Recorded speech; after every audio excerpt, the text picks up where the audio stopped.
ರಾಹುಲ್ ಗಾಂಧಿ ಅವ್ರಿಗೂ ಮಮದಾನಿ ಬರೆದಿರೋ ಲೆಟರ್ಗೂ ಏನು ಸಂಬಂಧ?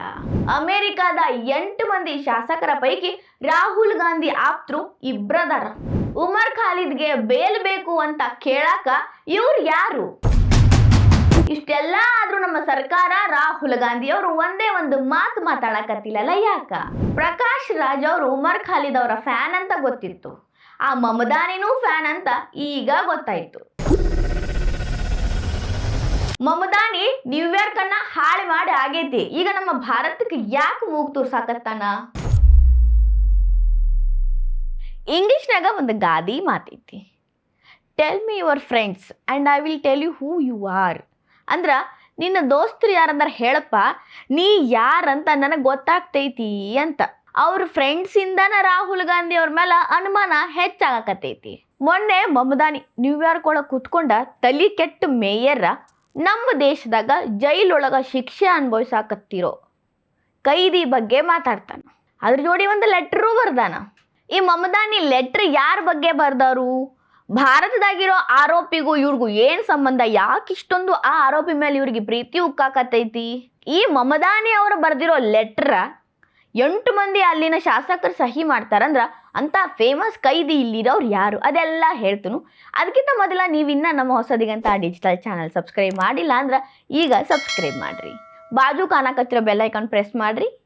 ನಮ್ಮ ಹೊಸ ವಿಡಿಯೋಗಳ ನೋಟಿಫಿಕೇಶನ್ ನಿಮಗೆ ತಲುಪ್ತಾವ. ಆರೋಪಿ ಹೆಸರ ಉಮರ್ ಖಾಲಿದ್. ಇವ ಎಲ್ಲರಿಗೂ ಚಿರಪರಿಚಿತ, ಪ್ರಖ್ಯಾತ ಏನಲ್ರಿ, ಕುಖ್ಯಾತಿ ಪಡೆದಿರುವಂಥ ಮನುಷ್ಯ. ಇವನ್ ವಿಷಯ ಆಮೇಲೆ ಮಾತಾಡೋಣ್ರಿ.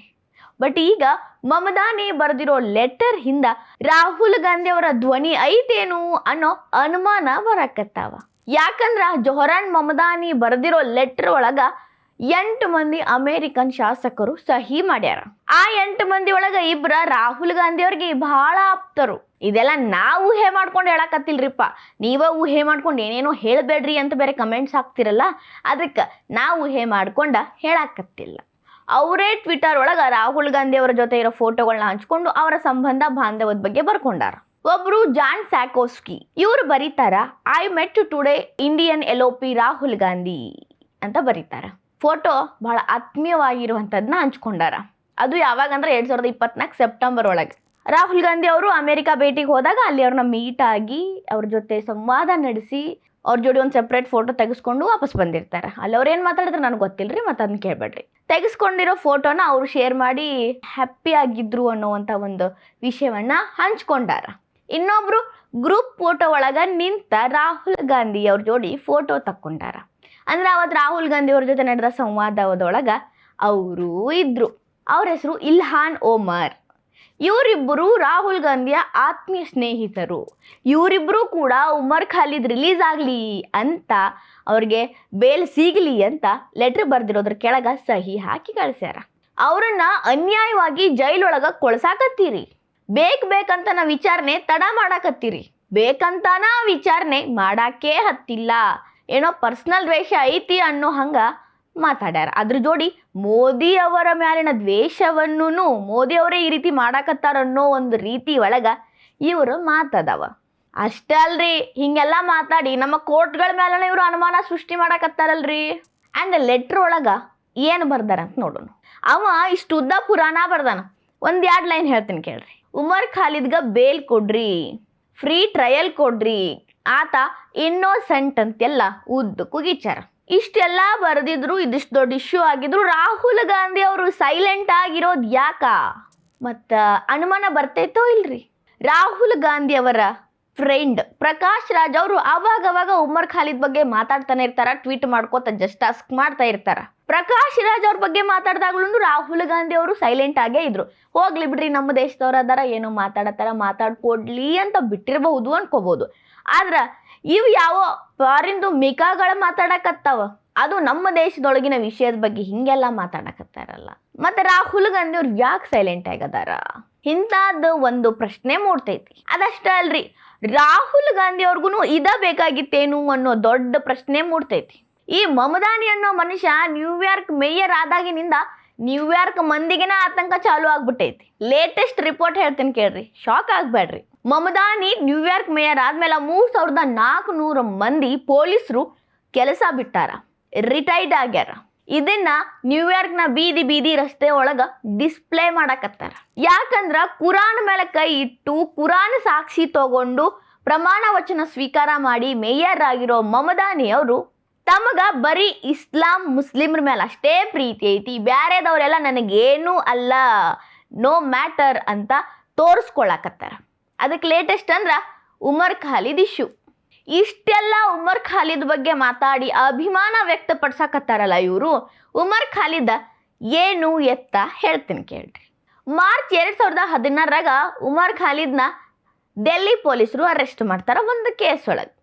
ಕೇಸ ರಾಷ್ಟ್ರದ್ರೋಹದ ಕೇಸ್.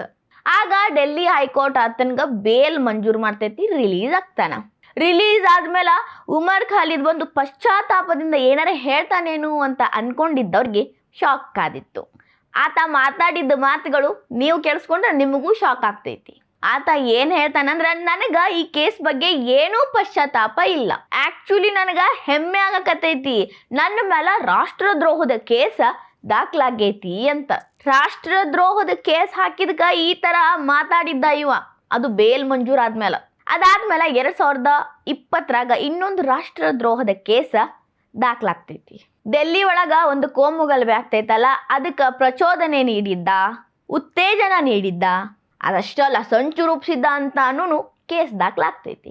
ಅದಾದ್ಮೇಲೆ ಡೆಲ್ಲಿ ಪೊಲೀಸ್ ಇನ್ನೊಂದು ಕೇಸ್ ಇದಕ್ಕೆ ಆ್ಯಡ್ ಮಾಡ್ತಾರ.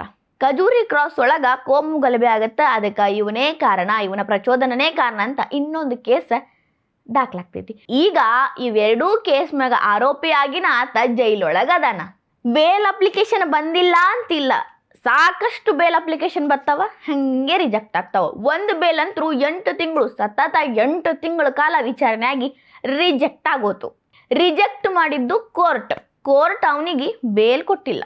ಇದ್ರೊಳಗ ಮೋದಿ ಸರ್ಕಾರದ ಯಾವುದೇ ಪಾತ್ರ ಇಲ್ಲ. ಬೇಲ್ ಕೊಡದೆ ಇರೋದು ಕೋರ್ಟ್. ನಮ್ಮ ಕೋರ್ಟ್ಗಳೊಳಗ ಯಾವ ರೀತಿ ವಿಚಾರಣೆ ನಡೀತೈತಿ ಅಂತ ನಮ್ಗೆ ಗೊತ್ತೈತಲ್ರಿ. ಮತ್ತು ಇವ್ರುಗಳ ಕಡೆ ಲಾಯರ್ಗಳು ಮಹಾನ್ ಪಂಡಿತರದಾರ್ರಿ. ಕಪಿಲ್ ಸಿಬಿಲ್ ಅಂತವ್ರೆಲ್ಲ ಇವ್ರ ಕಡೆ ವಾದ ಮಾಡಾಕಿರುವಂಥ ಲಾಯರ್ಗಳು. ಅಂತ ಘಟಾನುಘಟಿಗಳು ವಾದ ಮಾಡಿದ್ರು ಬೇಲ್ ಸಿಗಕತ್ತಿಲ್ಲ ಅಂದ್ರೆ ಉಮರ್ ಖಾಲಿದ್ ಆಗಲಿ, ಶಾರ್ಜಿಲ್ ಇಮಾಮ್ ಆಗಲಿ, ಅಥವಾ ಅವರ ಪಟಾಲಿಮ್ ಏನೈತಲ್ಲ ಅವರಿಗೆ ಬೇಲ್ ಸಿಕ್ಕಿಲ್ಲ ಅಂದ್ರೆ ಇವರಿಗೆ ಬೇಲ್ ಕೊಡೋಕ್ಕಾಗಲ್ಲ, ಇವರು ಬೇಲ್ ತಗೊಳಕ ಅರ್ಹತೆ ಯೋಗ್ಯತೆ ಹೊಂದಿದವ್ರಲ್ಲ ಅಂತ ಕೋರ್ಟ್ ಹೇಳಿಬಿಟ್ಟೈತಿ. ಬೇಲ್ ಯಾರು ಕೊಟ್ಟಿಲ್ಲ ಅಂದ್ರೆ ಕೋರ್ಟ್. ಇದ್ರೊಳಗ ಮೋದಿ ಸರ್ಕಾರದ್ದು ಏನೈತ್ರಿ? ಮೋದಿ ಸರ್ಕಾರ ಜೈಲೊಳಗ ಉಮರ್ ಖಾಲಿದ್ ಅವ್ರನ್ನ ಕೊಳಸಾಕತ್ತಿಲ್ಲ. ಇದೇನರೇ ಆಗಿಲ್ರಿ. ಯಾವುದೋ ಒಂದು ದೇಶದಾಗ ಯಾವುದೋ ಒಂದು ನಗರದ ಮೇಯರ್ ನಮ್ಮ ದೇಶದೊಳಗಿರೋ ಒಬ್ಬ ಕೈದಿ ಬಗ್ಗೆ ಮಾತಾಡ್ತಾನಲ್ಲ, ಅದರ ಅರ್ಥ ಏನ್ರಿ? ನಮ್ಮ ದೇಶದ ವ್ಯವಹಾರದೊಳಗ ಅವ ಮೂಗು ತೂರ್ಸಾಕತ್ತಾನು ಅಂತ ಅರ್ಥ. ನಮ್ಮ ಸರ್ಕಾರ, ನಮ್ಮ ವಿರೋಧ ಪಕ್ಷ ಏನ್ ಮಾಡಾಕತ್ತೈತಿ? ಯಾಕೆ ಬಾಯಿ ಮುಚ್ಕೊಂಡು ಕುಂತಾರ? ಮಾತಾಡ್ಬೇಕು, ಇದನ್ನ ಖಂಡಿಸ್ಬೇಕು. Who is Mamdani, who are you boss ಅಂತ ಕೇಳ್ಬೇಕಲ್ರಿ. ಆಕ್ಚುಲಿ ಈ ಮಮದಾನಿ ಈ ಮನುಷ್ಯ ಭಾರತೀಯ ಮೂಲದವ್. ಇವರ ತಾಯಿ ಭಾರತದ ಫಿಲ್ಮ್ ರೈಟರ್ ಮೀರಾ ನಾಯರ್ ಅಂತ. ಆಕೆಯ ಮಗ ಈ ಮಮದಾನಿ. ಮೂಲದವ್ರಷ್ಟ, ಭಾರತದವ್ರ ಅಲ್ವೇ ಅಲ್ಲ. ಇವನ ಅಜ್ಞಾನ ಎಷ್ಟರ ಮಟ್ಟಿಗೆ ಐತಿ ಅಂತಂದ್ರ 2002ರೊಳಗ ಗುಜರಾತ್ ಒಳಗ ಕೋಮು ಗಲಭೆ ಆಗ್ತೈತಿ. ಅದಾದ್ಮೇಲೆ ಗುಜರಾತ್ ಒಳಗ ಮುಸ್ಲಿಮ್ರೇ ಇಲ್ಲ ಅಂತ ಸ್ಟೇಟ್ಮೆಂಟ್ ಕೊಟ್ಟಿದ್ದ. ಬಟ್ ಆಸ್ ಪರ್ 2011ದು ಸೆನ್ಸಸ್ ನಾ ಹೇಳ್ತೇನೆ ಕೇಳ್ರಿ. ಮುಸ್ಲಿಮ್ರ ಜನಸಂಖ್ಯೆ ಗುಜರಾತ್ ಒಳಗ ಎಷ್ಟೈತಿ ಅಂತ 58.47 ಲಕ್ಷ ಮಂದಿ ಅದಾರ ಮುಸ್ಲಿಮ್ರು. ಇವ ಒಂದು ನಗರದ ಮೇಯರ್ ಆಗ್ಯಾನ, ಅದು ಅಮೇರಿಕಾದಾಗ. ಈತನ್ಗ ಮುಸ್ಲಿಮ್ರು ಎಷ್ಟದಾರು ಅಂತ ತಿಳ್ಕೊಂಡು ಮಾತಾಡ್ಬೇಕು ಅನ್ನೋ ಕಾಮನ್ ಸೆನ್ಸು ಇಲ್ಲ. 2002 ಕೋಮು ಗಲಭೆ ಬಗ್ಗೆ ಮಾತಾಡಿರೋ ಇವನಿಗೆ ಆ ಕೋಮು ಗಲಭೆ ಯಾಕಾಯ್ತು ಅಂತ ಮಾತಾಡೋದಾಗ್ಲಿಲ್ಲ. ಅದಕ್ಕೆ ಕಾರಣ ಆಗಿರೋ ಗೋಧ್ರಾ ಹತ್ಯಾಕಾಂಡದ ಬಗ್ಗೆನೂ ತುಟಕ್ ಪಿಟಕ್ ಅನ್ಲಿಲ್ಲ. ಅದು ಬಿಡ್ರಿ, ಮೊನ್ನೆ ಪೆಹಲ್ಗಾಮ್ ಒಳಗೆ ಅಟ್ಯಾಕ್ ಆಯ್ತು, ಅದ್ರ ಬಗ್ಗೆ ಇವನಿಗೆ ಗೊತ್ತಾ ಇಲ್ಲ ಅನ್ನೋ ಹಂಗಿದ್ದಾನ. ಅದನ್ನು ಬಿಡ್ರಿ, ಬಾಂಗ್ಲಾದೇಶದಾಗ ಹಿಂದೂಗಳ ಮೇಲೆ ಹೆಂಗೆ ಅನ್ಯಾಯ, ಅತ್ಯಾಚಾರ, ದೌರ್ಜನ್ಯ ನಡತೈತಿ ಅದಂತರೂ ಈ ಮಾರಾಯನಿಗೆ ಕಾಣಿಸೋದೇ ಇಲ್ಲ.